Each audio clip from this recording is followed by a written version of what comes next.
नमस्कार दोस्तों, मैं सलाउद्दीन नवीद रोशन राहे के इस नए अंक में आपका स्वागत करता हूँ। दोस्तों, आज हम हाजिर हैं एक सवाल के जवाब को लेकर जो पूछा है केतन कुमार मकवाना जी ने। आप लिखते हैं, वीट और राइस की आइटम नहीं खाता बच्चा। अगले कमेंट में लिखते हैं, बच्चा खाना इनकार करता है, फास्ट फूड खाता है सिर्फ। दोस्तों, केतन जी के सवाल का जवाब देने से पहले अगर आपने अभी तक हमारा चैनल सब्सक्राइब नहीं किया है तो कृपया सब्सक्राइब करें, लाइक करें, शेयर करें ताकि हम हर उस फैमिली तक पहुंच सकें जिसको हमारी ज़रूरत हो सकती है। दोस्तों, ये समस्या यानी खाने की समस्या लगभग हर परिवार में होती है। बहुत कम बच्चे होते हैं जो घर में जो बना होता है वो खा लें, बहुत कम होते हैं। मोस्टली ऐसे बच्चे होते हैं जो एक ही तरह का खाना खाते हैं, एक ही तरह से खाते हैं, अलग अलग तरीके से नहीं खाते हैं। अलग अलग तरीके से मतलब कि जो मिला, जैसा मिला वैसा खा लिया, नहीं, किसी न किसी तरह की कोई डिपेंडेंसी यानी कि निर्भरता वो अपने फैमिली पर रखते हैं।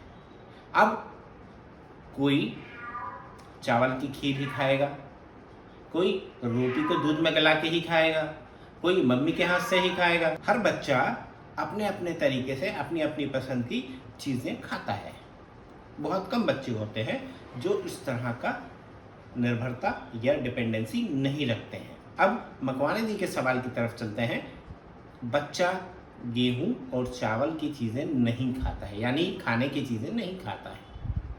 अब खाता क्या है? Fast food. अब यहाँ पे दो चीज़ें बड़ी क्लियर हैं। पहली चीज़, उसे चॉइस मेकिंग आती है। दूसरी चीज़, वो जानता है कि अपनी चॉइस या अपनी मर्जी को कैसे पूरा कराया जाए। यानी कि अगर उसे गेहूं या चावल की या खाना दिया जाए तो नहीं खाएगा, और फास्ट फूड दिया जाए तो खा लेगा, और अगर नहीं दिया जाए तो भूखा रहेगा। अब इस समस्या में बच्चे की क्षमता तो हम सामान्य मानते हैं, यानी कि उसे मालूम है क्या खाना है, कब खाना है, कैसे खाना है और कैसे लेना है, उसे सब मालूम है। अब चलते हैं परिवार की तरफ। परिवार की क्षमताएं कैसी हैं? तो यहाँ पे पहली जो चीज़ है वो ये है कि फास्ट फूड बच्चे को इंट्रोड्यूस किसने किया और क्यों किया। पहली गलती वहाँ हो गई। फास्ट फूड किसी के लिए भी स्वास्थ्यवर्धक यानी कि अच्छे नहीं होते हैं, तो फिर हम उनको क्यों खाते हैं? सिर्फ स्वाद के लिए, सिर्फ टेस्ट के लिए। तो इसी तरीके से बच्चे को जब आपने फास्ट फूड इंट्रोड्यूस किया, पहली गलती कर दी। दूसरी गलती ये कर दी कि जब हम उसको फास्ट फूड दे रहे हैं तो हमने उसे ये नहीं बताया कि ये खाना नहीं है, खाना तो खाना ही पड़ेगा, उसके साथ ये खा सकते हो, खाने के जगह पर ये नहीं खाना है। ना हमने उसे ये समझाया, ना बताया, और ना ही इसका पालन किया, यानी कि इसको इम्प्लीमेंट किया।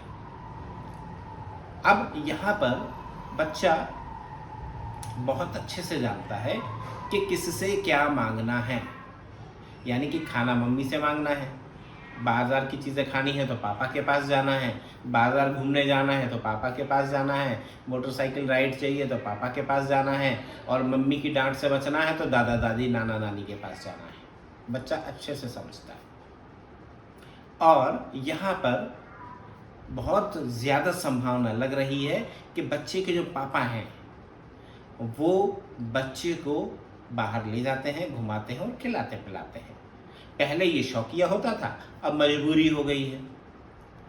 जब ये मजबूरी हो गई है तब अब लग रहा है कि गलती हो गई है।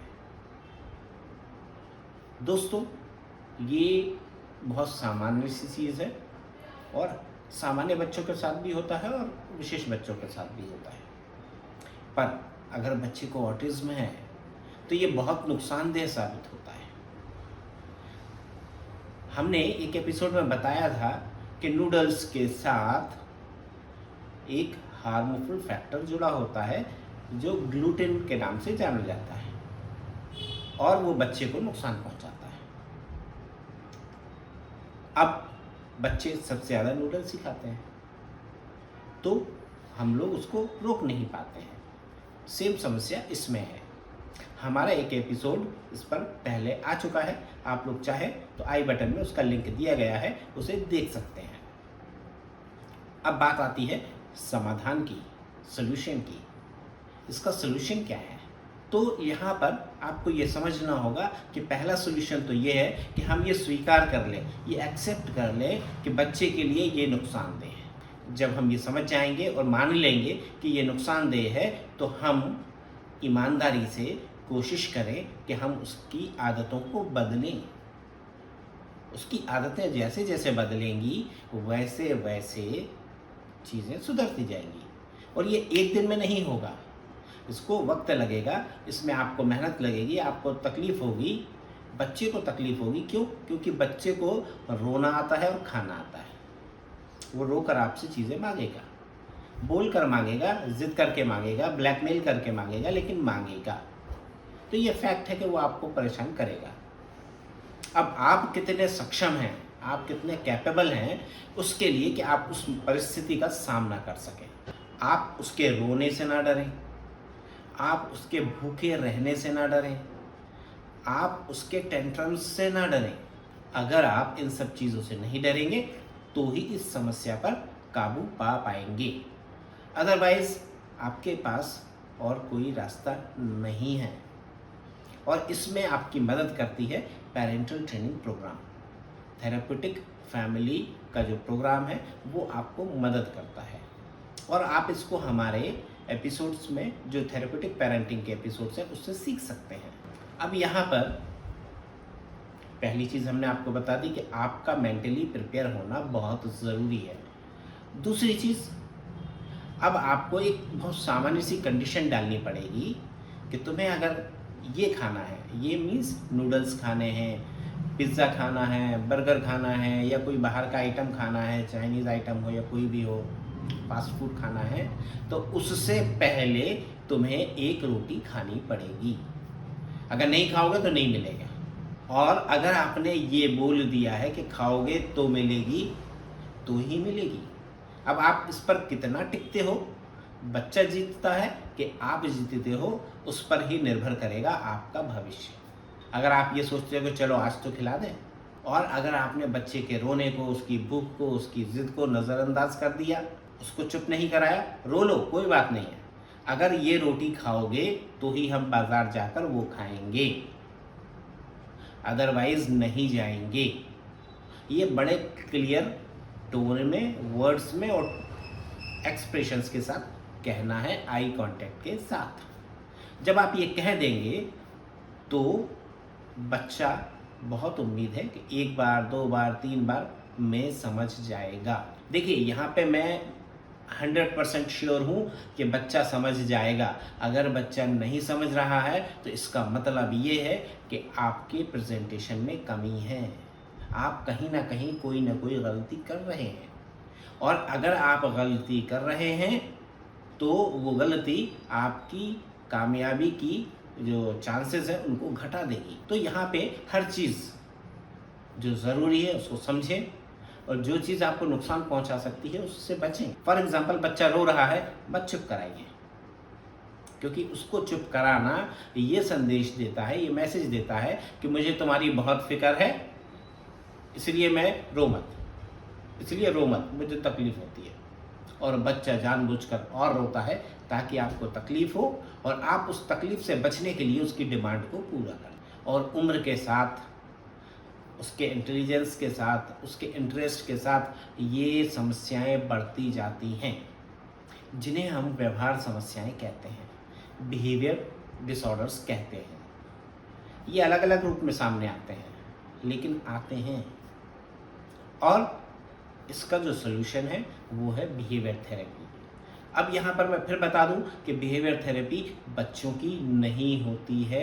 बच्चों को सेशन बिहेवियर थेरेपी के नहीं दिए जाने चाहिए। अगर कोई दे रहा है तो वो गलत कर रहा है, और अगर आप ले रहे हैं तो गलत कर रहे हैं। बिहेवियर थेरेपी पेरेंट्स को सीखनी होती है, उसको अपने व्यवहार में लाना होता है, उसके बाद बच्चे का व्यवहार अपने आप बदल जाता है।